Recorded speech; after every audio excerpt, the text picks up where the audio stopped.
Welcome back to my channel. આજે આપણે ઘરે બનાવેલ છે બટેટાની સૂકી ભાજી। આ સૂકી ભાજી આપણે કઈ રીતે બનાવી છે આવો જાણી લઈએ તેની રીત। સૌપ્રથમ બટેટાની સૂકી ભાજી બનાવવા માટે જોશે આ સામગ્રી।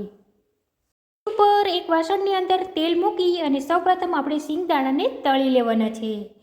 ત્યારબાદ બટેટાને બાફી અને એના આ રીતે ટુકડા કરી લેવાના છે। ગેસ ઉપર વાસણ મૂકી તેની અંદર થોડું તેલ મૂકી એમાં જીરુંનો વઘાર કરી દેવાનો છે। હવે તેની અંદર લીલો લીમડો, મરચાંના ટુકડા, ટમેટાના ટુકડા ઉમેરી દેવાના છે અને તેને થોડી વાર માટે હલાવતું રહેવાનું છે। હવે તેની અંદર આપણે ખાંડ એડ કરી દેવાની છે, તીખાનો ભૂકો ઉમેરી દેવાનો છે,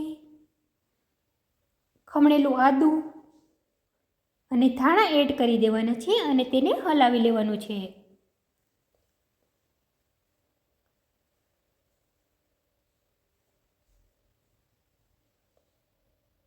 હવે તેની અંદર ધાણા જીરું પાવડર,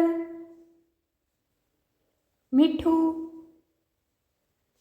મરચું પાવડર અને હળદર ઉમેરી અને તેને હલાવી લેવાનું છે। આ રીતે બટેટાની સૂકી ભાજી બનતી હોય એ ખૂબ જ ખાવામાં ટેસ્ટી લાગે છે। આ રીતે આપણે હલાવી અને બધો મસાલાને સરખી રીતે દીધો છે।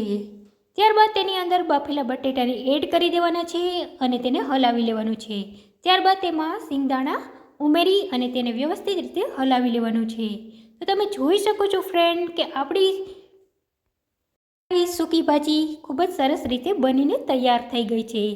જો તમને મારો વિડીયો પસંદ આવ્યો હોય તો તમે મારા વિડીયોને લાઇક કરજો, શેર કરજો અને મારી ચેનલને સબસ્ક્રાઈબ કરતા રહેજો અને મારા આવનાર વિડીયોને જોતા રહેજો। Thank you for watching my videos.